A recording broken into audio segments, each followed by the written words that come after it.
تم کہتے ہو کہ درد اب برداشت سے باہر ہو گیا۔ اللہ فرماتا ہے کہ وہ کسی جان پر اس کی طاقت سے زیادہ بوجھ نہیں ڈالتا۔ تم کہتے ہو کہ یا اللہ میں ہی کیوں؟ وہ کہتا ہے کیونکہ میں تم سے محبت کرتا ہوں، اور اللہ جن سے محبت کرتا ہے انہی کو آزمائش میں ڈالتا ہے۔ وہ سب کا اللہ ہے، میں اس سے بہت مانگتا ہوں ہر چھوٹی چھوٹی چیز کہ یا اللہ بس یہ والی خواہش پوری کر دے، اس کے بعد اور کوئی خواہش نہیں کروں گا اور کچھ نہیں مانگوں گا۔ اور پھر جب وہ ذات وہ خواہش پوری کر دیتی ہے اس کے بعد نئی خواہش دل گھر کرتی ہے، لیکن ان سب کے باوجود وہ اللہ کی ذات میری ان تمام خواہشوں کو ایک ایک کر کے ایسا پورا کر دیتی ہے جیسے اس کے در پہ بے حساب ملتا ہے۔ ایسا نہیں ہے کہ سب جلدی مل جاتا ہے۔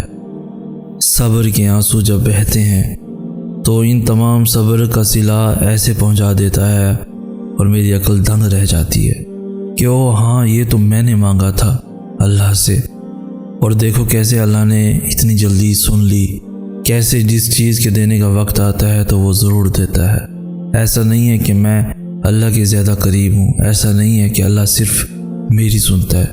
اللہ کے قریب ان سب سے زیادہ قریب تو وہ ہوتا ہے جن کے آنسو اللہ کو پسند ہوتے ہیں۔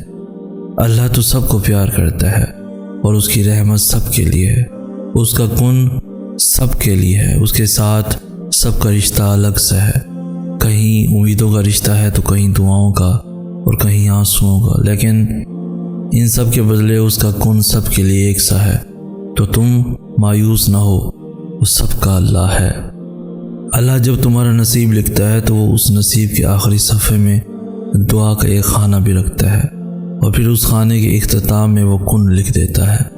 وہ کچھ خاص دعاؤں کو اپنے پاس رکھ لیتا ہے، اور جب وہ بہترین وقت پر بھی نہ ملے تو اس کا اجر قیامت والے دن ضرور دیتا ہے، لیکن وہ اپنے بندوں کی دعائیں رد نہیں کرتا۔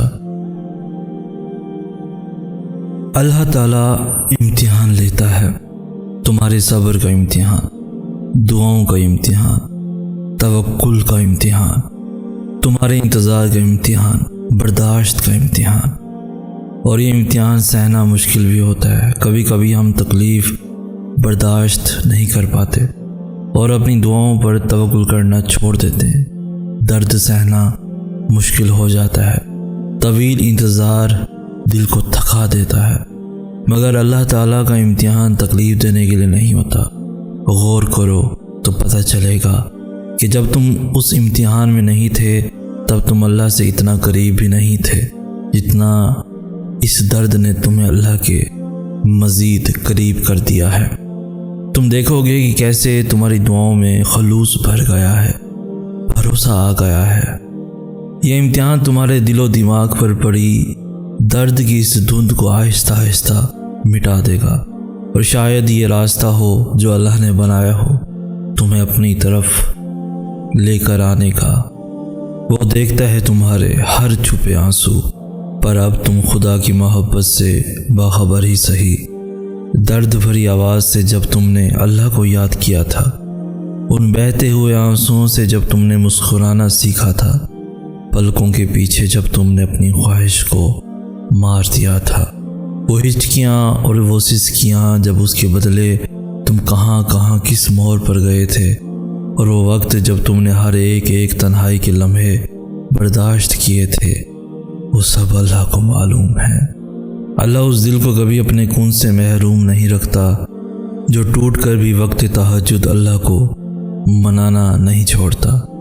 سب کہتے ہیں کہ اللہ دکھ اسی کو دکھاتا ہے جس سے وہ پیار کرتا ہے۔ اگر ایسا ہے تو مجھے یہ دکھ منظور ہے۔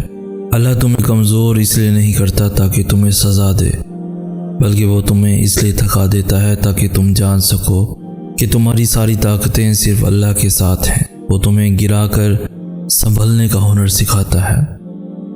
اللہ کی جانب جاتا پہلا قدم انسان ہی کو اٹھانا پڑتا ہے، اور دوسرے قدم کی قربت کا وعدہ اللہ کا فیصلہ ہے۔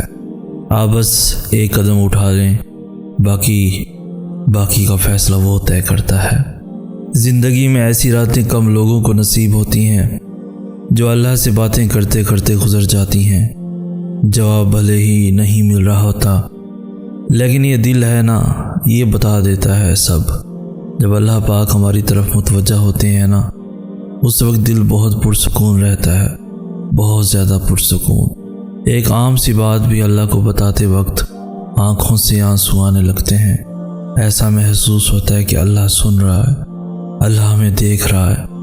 کچھ بھی پریشان کرے تو دعا مانگا کرو، دعائیں اللہ تک پہنچ جاتی ہیں، اپنا راستہ خود ہی بنا لیتی ہیں۔ کبھی کبھی انسان جو چاہ رہا ہوتا ہے ویسا اس لیے بھی نہیں ہوتا کہ ممکن جب اس کو اپنی من پسند ہے، کہ ممکن ہے جب اس کو اپنی من پسند چیز مل جائے تو وہ دنیا میں گم ہو جائے اور اللہ سے ہی وہ دور ہو جائے۔ جیسے قارون کو مال ملا تو اس نے اللہ کی راہ میں خرچ کرنے کی بجائے تکبر کا مظاہرہ کیا اور نعمت اس کے لیے زوال بن گئی۔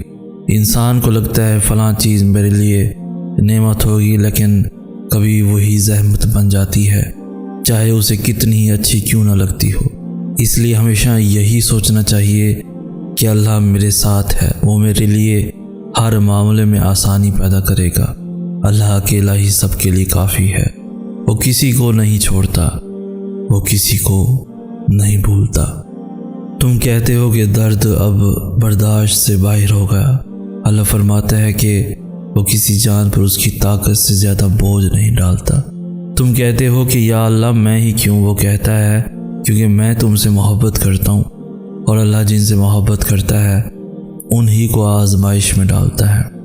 وہ سب کا اللہ ہے، میں اس سے بہت مانگتا ہوں ہر چھوٹی چھوٹی چیز کہ یا اللہ بس یہ والی خواہش پوری کر دے، اس کے بعد اور کوئی خواہش نہیں کروں گا اور کچھ نہیں مانگوں گا۔ اور پھر جب وہ ذات وہ خواہش پوری کر دیتی ہے، اس کے بعد نئی خواہش دل گھر کرتی ہے، لیکن ان سب کے باوجود وہ اللہ کی ذات میری ان تمام خواہشوں کو ایک ایک کر کے ایسا پورا کر دیتی ہے جیسے اس کے در پہ بے حساب ملتا ہے۔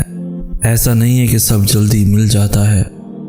صبر کے آنسو جب بہتے ہیں تو ان تمام صبر کا صلہ ایسے پہنچا دیتا ہے اور میری عقل دنگ رہ جاتی ہے کہ او ہاں یہ تو میں نے مانگا تھا اللہ سے، اور دیکھو کیسے اللہ نے اتنی جلدی سن لی، کیسے جس چیز کے دینے کا وقت آتا ہے تو وہ ضرور دیتا ہے۔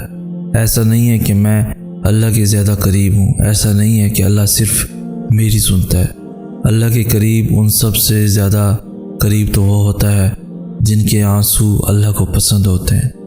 اللہ تو سب کو پیار کرتا ہے اور اس کی رحمت سب کے لیے ہے، اس کا کن سب کے لیے ہے، اس کے ساتھ سب کا رشتہ الگ سا ہے، کہیں امیدوں کا رشتہ ہے تو کہیں دعاؤں کا اور کہیں آنسوؤں کا، لیکن ان سب کے بدلے اس کا کن سب کے لیے ایک سا ہے۔ تو تم مایوس نہ ہو، وہ سب کا اللہ ہے۔ اللہ جب تمہارا نصیب لکھتا ہے تو وہ اس نصیب کے آخری صفحے میں دعا کا ایک خانہ بھی رکھتا ہے، اور پھر اس خانے کے اختتام میں وہ کن لکھ دیتا ہے۔ وہ کچھ خاص دعاؤں کو اپنے پاس رکھ لیتا ہے، اور جب وہ بہترین وقت پر بھی نہ ملے تو اس کا اجر قیامت والے دن ضرور دیتا ہے، لیکن وہ اپنے بندوں کی دعائیں رد نہیں کرتا۔